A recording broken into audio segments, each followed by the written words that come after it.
I actually composed this presentation. This is something that I had to ask myself. How many of you have really asked yourself, like, who am I and what am I doing here? Like, what is my purpose? Is there a reason for me? Everybody, like, if you haven't, then this is something you should ask yourself. What we're going to do right now, right, is just talk about our rites of passage into manhood. You guys are going to do a lot of talking. Trust me, I'm just setting the stage for you just so you can get where my mindset is at and I can bring you up to speed, alright? The rites of passage into manhood or womanhood, because I figured there was going to be some women here or some young ladies. And, you know, possibly some grown ones. Who has ever heard of rites of passage? Alright, for the gentlemen. Who has ever seen, which one of you have ever seen the movie 300? It's always the best example, and I know the boys like, y'all seen it because it was like blood everywhere, and I loved it, right? Everybody sign that book? Okay.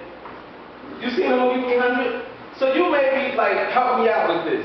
Do you recall how when the movie started out, they showed the little boy and he was with his father and he couldn't really go outside with his father like that because he was still a little boy. So mommy had to nurture you.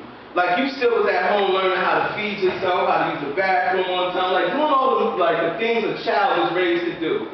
And then as he got older and started to become into his manhood, there's a test of his manhood, and especially in the Roman times, like we're dealing with a whole other era. Like, so when you look at that whole cycle of what the Spartans went through, like he was brought up, he was taught how to fight with the other little kids first, and then came a day where it was like, take off all your clothes, take this stick, and you gotta go for like 20 miles, right? Like, am I right? They gave him like a spear and a shield and said go, and all he had on was like a pair of old school tighty whities or something, like a little camper or something, right? I'm not lying, I'm saying the truth, right? So he gets out and he crosses, he goes out on this venture to come into his manhood. What happened when he left? He was like followed by a attacker or something. Like a big panther or something like that. He had his face like a panther, like this thing that he knew was fear for him. But in order, the symbolism or the similarity that you gotta look for is that tiger or that panther is like